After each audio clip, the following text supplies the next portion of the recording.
no.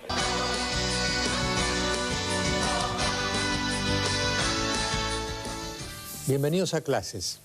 Hoy vamos a empezar a comentar a un autor que se llama Ronald Dworkin, después voy a escribir ahí en el pizarrón, que es un autor norteamericano, ya un hombre grande, muy de izquierda para los norteamericanos, digamos, muy de izquierda, pero lo interesante de lo que vamos a comentar, tratando también de aplicar a la Argentina algunas ideas de este hombre, es que él, cuando escribe el libro que estamos comentando, y lo vamos a mostrar también después, está alarmado, está asustado porque la democracia supone cierto clima entre los rivales, ¿no?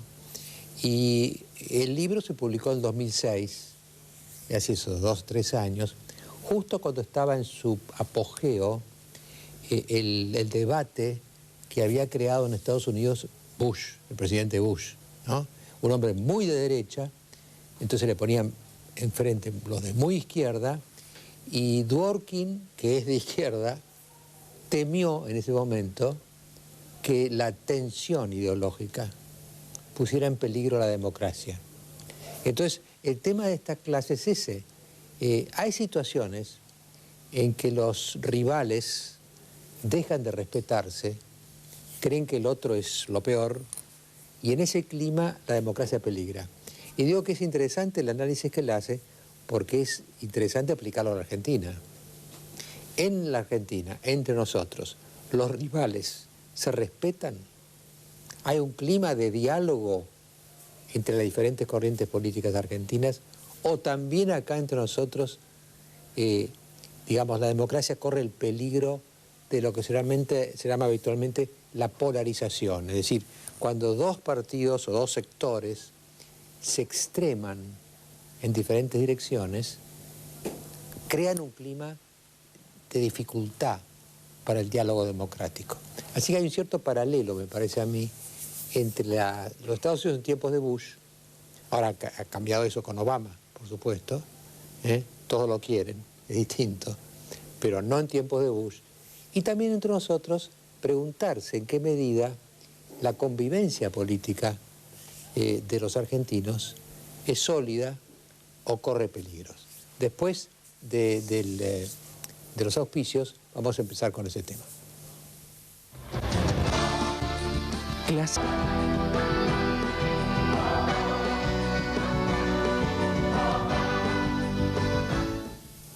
Bueno, les decía que íbamos a comentar este librito, un libro cortito de Dworkin, y yo le querría decir una cosa primero, ¿no? Los norteamericanos no han tenido pensadores políticos recientes, salvo ahora, porque en realidad casi todo el siglo XX fue un siglo alemán, francés, inglés, ¿no? Pero no norteamericano. Pero hay 3 pensadores políticos norteamericanos que hoy en día han tenido una influencia mundial. Se los voy a escribir acá para que además son las 3 posiciones ideológicas distintas, ¿no? Por ejemplo, si vamos de derecha a izquierda, más a la derecha está Robert Nozick. Robert Nozick acaba de morir. Nozick es un pensador que hoy alguien diría neoliberal o liberal, es liberal, ¿no? Entonces la idea de él es que la propiedad, porque el tema ideológico siempre es la propiedad, se justifica por el título. Es decir, si un señor tiene mucha plata, él no se hace cuestión de que tenga mucha plata. Lo único que pregunta es si la hizo legalmente. Es la teoría del título. Es decir, el que tiene un título para su propiedad legítimo, ya está. Puede ser el señor más rico del mundo o el menos rico del mundo. Pero el título justifica la propiedad. Esta es un poco la posición de Nozick. Ya más hacia el centro izquierda, digamos, está un pensador muy conocido, muy importante, que también acaba de morir, que es John Rawls. John Rawls, en el tema de la propiedad, primero ese tema de la desigualdad, ¿no? Él lo que dice es que se justifica que alguien gane más, un sector, una persona, una empresa, gane más en la medida en que beneficie a los que están peor. Se llama el principio de la diferencia, ¿no? Que es un principio bastante, digamos, de centro-izquierda, ¿no? Por ejemplo, digamos un ejemplo. Si un señor gana más y con eso que gana invierte para que haya una fábrica y en esa fábrica obtienen trabajo una cantidad de gente, quiere decir que ese ganar más de él se traduce en más trabajo para otros que si no estarían desocupados. Entonces, eso justifica que gane más. Esta es la idea de Rawls, ¿no? Y el tercero, que es el que vamos a explicar hoy, ¿no? Que es Ronald Dworkin,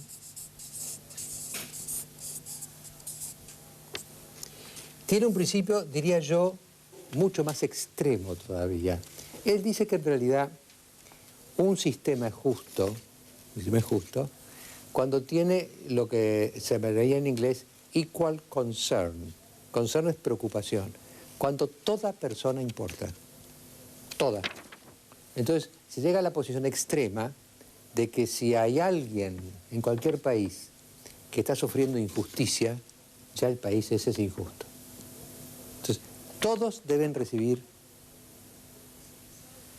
concern en inglés es preocupación, todos tienen que recibir igual preocupación. Así que acá tenemos en los Estados Unidos, diría, una especie de síntesis de las tres posiciones polares, en la derecha, en el centro izquierda y en la izquierda norteamericana, porque la izquierda norteamericana no es igual que la izquierda cubana, ¿no? Para que entendamos bien. Ahora, yo quería comentar este libro de Ronald Dworkin, está acá. Acá ¿lo mostramos aquí? ¿Se ve? Ahí está. ¿Is democracy possible here? ¿Es la democracia posible aquí? Está traducido al castellano. Se llama La democracia posible. Y este libro es del 2006 y se tradujo en 2008 por Paidós, ¿no? ¿Por qué Dworkin, que ha escrito tratados muy importantes, escribió este libro chiquitos, un libro de 200 páginas apenas, ni llega? Porque se asustó. ¿Y por qué se asustó? Porque la democracia norteamericana es muy estable, tienen 230 años de vida, ¿no? 230 años. Pero él lo que vio es que cuando Bush, ustedes recordarán que Bush empezó en el 2000, fueron 8 años de Bush, fue reelecto en el 2004, cuando vino el ataque de las Torres Gemelas, ¿no? Bush, digamos, casi diría que exageró la respuesta y se consideró un presidente en guerra con el terrorismo. Después invadió Afganistán y después invadió Irak. Entonces, esas posiciones extremas de Bush, que además, todavía con Afganistán, ustedes recuerdan que Al-Qaeda venía de Afganistán, ¿no? Los talibanes. Bueno, cuando hizo eso todavía lo acompañó el mundo, por los países europeos, por ejemplo. Pero cuando ya se metió con Irak, ya pareció que el hombre había enloquecido y quedó muy aislado. Al quedar muy aislado, lo que sería la oposición interna en los Estados Unidos, que era el Partido Demócrata, Bush era republicano, se empezaron a extremar, a tensionar las relaciones políticas. Empezaron ambos partidos, el republicano y el demócrata, a ponerse cada vez más lejos uno del otro. En el 2004 Bush fue reelecto. Estados Unidos sabe que pueden estar 4 años más 4 y se terminó. Más de 8 nadie puede estar. Entonces, en la reelección de Bush, que hizo bandera de la lucha contra el terrorismo, digamos, impulsado por el impacto de las Torres Gemelas, empezó a quedar muy aislado Bush en el mundo, con los europeos, en América Latina, por supuesto, ¿no? Y en su propio país, porque, digamos, los demócratas se distanciaron cada vez más de él. Entonces ahí es cuando Dworkin escribe en 2006 su libro, Alarmado. Porque eso es lo interesante también para nosotros, naturalmente, y para América Latina en general, ¿no? Un sistema político democrático es estable en la medida que haya cierto tipo de relación entre los oficialistas y los opositores. Si son dos partidos, tiene que haber un clima entre ellos. No un clima que no compitan, porque tienen que competir, pero un clima en que no se odien, digamos. Cuando se odian, la democracia puede correr peligro, ¿no? Y este es el libro de Dworkin, ¿no? Entonces, él lo que busca es cómo lograr una suerte de equilibrio político que garantice el clima de diálogo en una democracia. Ese es el tema. Por eso digo, es un tema para la Argentina, es un tema para América Latina, es un tema para Estados Unidos, es un tema universal. Como hace cualquier democracia, sea latinoamericana, norteamericana, europea, lo que fuere, para preservar esa especie de distancia ideal entre los dos partidos principales. Que si se convierte en una guerra, corre peligro el sistema. Pero también se convierte en una complicidad demasiado grande, que se hacen tan cercanos unos a los otros, tan amigos uno del otro, que también se pierde la competencia. Entonces, lo que alarma a Dworkin es que se ha creado una situación de polarización en el 2006. Y lo que explica en gran medida el buen ambiente, digamos, que tiene Obama hoy en día en Estados Unidos, que es un hombre que ha venido a componer, ha venido a apaciguar, es un hombre más de centro, ¿eh? Se corre, está a la izquierda de Bush, pero no se va a la izquierda del todo tampoco. Y entonces, por eso es que Obama tiene ese buen clima que tiene ahora, porque no tanto por la posición de él, sino porque vino a reparar una distancia, una animosidad, una animadversión que había en su país. Uno podría decir, por ejemplo, ¿cómo se puede lograr, dice Dworkin, que un país sea equilibrado? Porque fíjense, uno puede tener una situación, una típica situación fue la que vivió Venezuela antes de Chávez, para tomar un caso, ¿no? En Venezuela, antes de Chávez, Chávez intentó un golpe que falló en el 92, después llegó al poder unos años después. Había dos grandes partidos en Venezuela históricos, ¿no? Que era la Acción Democrática, o AD, y el COPEI, demócrata cristiano, socialista primero, demócrata cristiano segundo. Y entonces ellos, lo que les pasó fue que se amigaron tanto, se hicieron tan amigos, se hicieron tan... que la gente empezó a verlos como cómplices. En Argentina pasó algo parecido en el 2001, con la catástrofe del 2001, que empezaron a decir que se vayan todos. Ahora, cuando la gente empieza a decir de los partidos que se vayan todos, lo que está diciendo que son lo mismo. Si son todos lo mismo, que se vayan todos. Pero el ideal no es que la gente pueda decir eso, porque tiene que haber diferencias entre los dos partidos principales. Pero en situaciones de polarización, las diferencias llegan a ser tan extremas que corre peligro también la armonía del sistema. Por ejemplo, Chávez, que en Venezuela llegó al poder porque la gente estaba harta de la complicidad que veía entre AD y COPEI, él ha creado ahora una gran polarización, porque Venezuela está partida en dos. Es lo que nos pasó a los argentinos con peronismo-antiperonismo, por ejemplo, en un tiempo. Son dos segmentos que se detestan. También pasó en la Argentina entre radicales y conservadores, por eso fue el golpe del 30. Es decir, son dos situaciones extremas que de alguna manera hay que evitar para lograr una armonía. Hay lo que dice Dworkin, y lo vamos a ver mejor en la próxima clase, que tiene que haber, para que un sistema funcione bien, para que una democracia funcione razonablemente bien, sea ordenada, tiene que tener ciertos principios comunes. Por ejemplo, sería la Constitución. Tiene que haber ciertos principios comunes a los dos partidos principales. Y entonces, ¿cuál es la diferencia? Tiene que haber diferencia. ¿Y cuál sería la diferencia? Bueno, que cada uno de ellos, aceptando esos mismos principios comunes, aceptándolos, propone una interpretación y una aplicación de esos principios diferentes. Entonces yo puedo tener una armonía si digo, comulgado, digamos por ejemplo en Argentina que fuera la Constitución, los principios de la Constitución.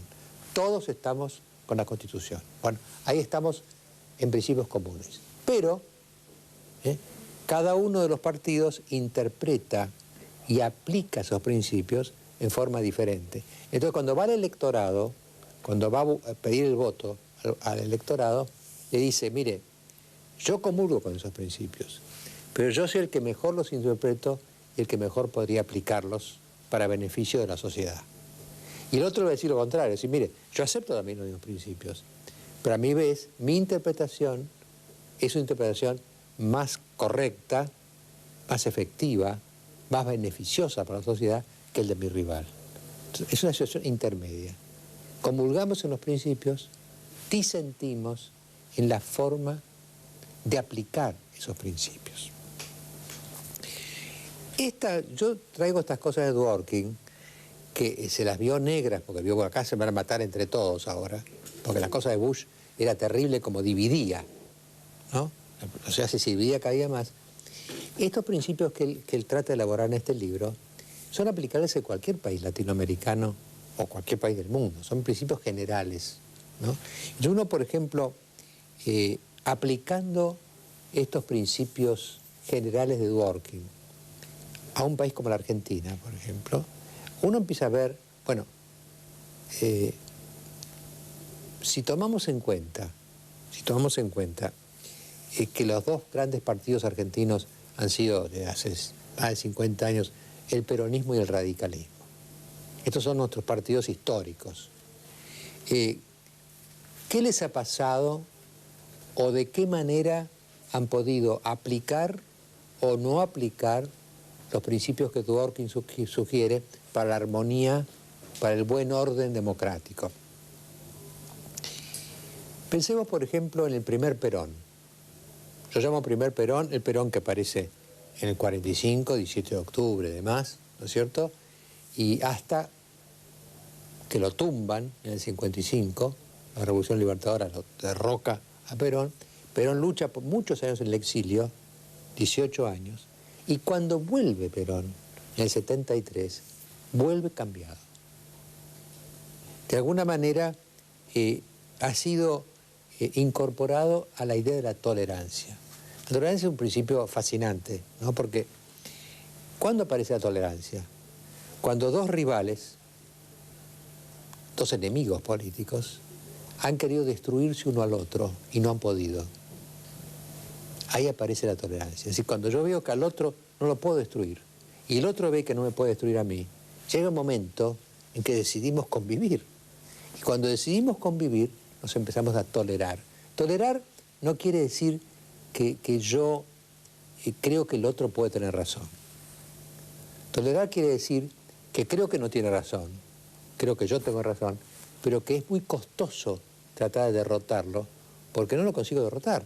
Entonces, la idea de una pelea permanente es muy costosa y al final los dos miembros de ese sistema deciden tolerarse, no amarse, no coincidir, pero tolerarse porque tratarlo de destruir al otro ya se probó en un término de años que no es viable. Entonces, cuando Perón y Balbín, en el 73, vuelve Perón de España, y Balbín era, por supuesto, el gran referente radical, cuando el peronismo de Perón y el radicalismo de Balbín se miran, vuelve Perón, se abrazan, y finalmente cuando muere Perón, el principal orador en el sepelio de Perón es Balbín, ha cambiado la cosa.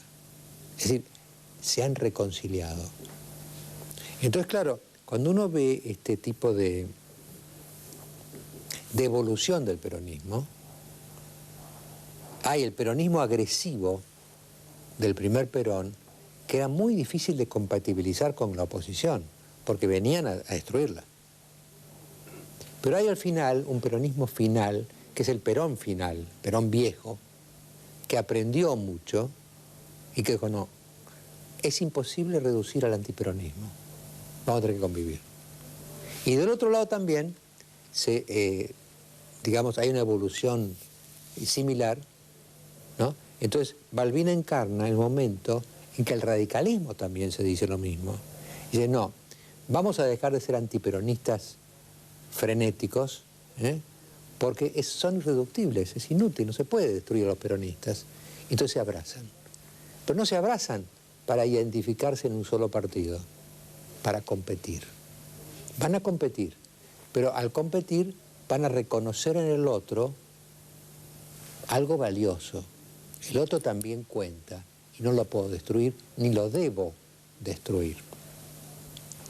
Entonces, el peronismo tuvo dos momentos en la historia, ¿no? Tuvo un momento del peronismo agresivo del principio, el Perón del 45, etc.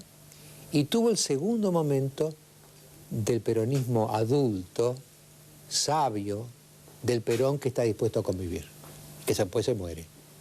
Por eso el entierro de Perón es muy impresionante, porque cuando muere Perón en el 74, prácticamente todo el país le rinde homenaje. Los peronistas y los que habían sido antiperonistas, porque ya ese Perón era distinto.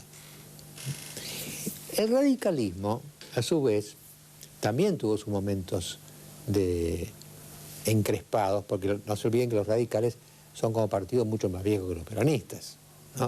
Los radicales nacieron en 1890 y el peronismo nació en 1945. El primer radicalismo fue muy así, extremo con Irigoyen. Pero en esa época el odio era entre el radicalismo de Irigoyen y los conservadores. Eran otros dos rivales que también tuvieron sus extremos, por eso la Argentina pierde la estabilidad institucional en 1930 con el golpe del 30, ¿no?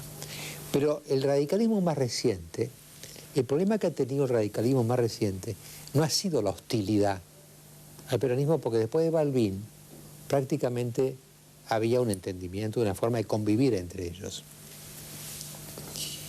El problema que ha tenido el radicalismo, fíjense que la Argentina tiene 25 años de democracia ahora, ¿no? En el 83 volvió la democracia después de décadas, del 30 al 83 vivimos 53 años de inestabilidad, 53. Pero entonces cuando vuelve la estabilidad democrática, el radicalismo derrota al peronismo en elecciones libres dos veces.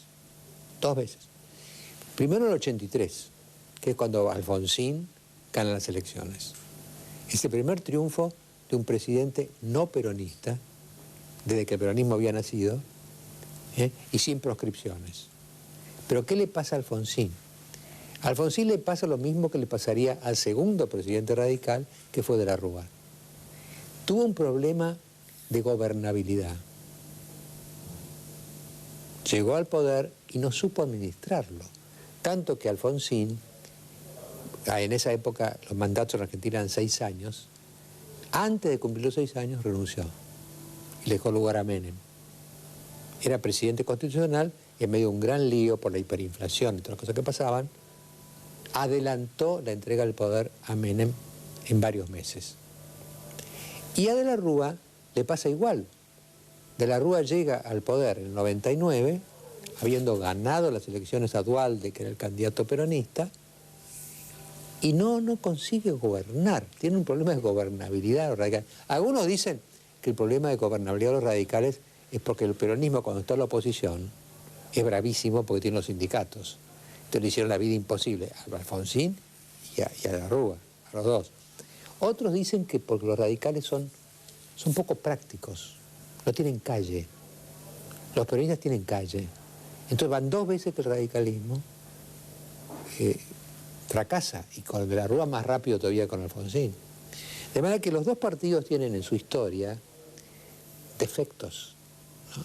El peronismo, el defecto de la agresividad, de la intolerancia, con la cual empezó su vida histórica en el 45. Y el radicalismo tiene digamos, la falla de la incapacidad para gobernar, cosa que no le pasa a los radicales en provincias y municipios. Los radicales tienen muchas provincias y muchos municipios muy bien gobernados. Tienen un problema arriba, cuando la cosa tiene que hacerse desde lo nacional. Esto es interesante porque hoy la Argentina tiene como en este proceso electoral que estamos viviendo, tiene un proceso triangular. No somos un país bipartidista todavía. Tenemos tres fuerzas políticas predominantes, ¿no? Hay el radicalismo, al que se suma Lilita Carrió, y los socialistas. El panradicalismo, eso está. Del otro lado hay dos peronismos. Tenemos el peronismo kirchnerista, que conserva la agresividad de la primera etapa peronista de Perón. Es como un regreso a la agresividad. Pero hay otro peronismo, el llamado peronismo federal, que podría ser un Narváez, un Solá, que más bien quieren reproducir un peronismo tolerante, que puede convivir. Entonces, es una especie de situación difícil de definir en la Argentina, porque lo normal en los países modernos, democráticos, es el bipartidismo. Pero nosotros tenemos un tripartidismo. Entonces, lo lógico sería que este tripartidismo se vaya convirtiendo en un bipartidismo. Pero para ello, el radicalismo, si llega a ganar, tiene que adquirir la capacidad de gobernar en lo nacional, cosa que hasta ahora no ha demostrado. Y el peronismo, a su vez, debería unificar su tendencia principal. O es un peronismo republicano, federal, como son los que llaman disidentes, o es el peronismo agresivo de los primeros tiempos de Perón, que de alguna manera quiere encarnar Kirchner, ¿no? Este panorama que tenemos, hasta acá vamos a llegar, ¿no? Y después de la pausa voy a aceptar sus preguntas, por supuesto. Y en la próxima clase vamos a ver cómo culmina este análisis que recién empezamos en estos momentos. Enseguida volvemos.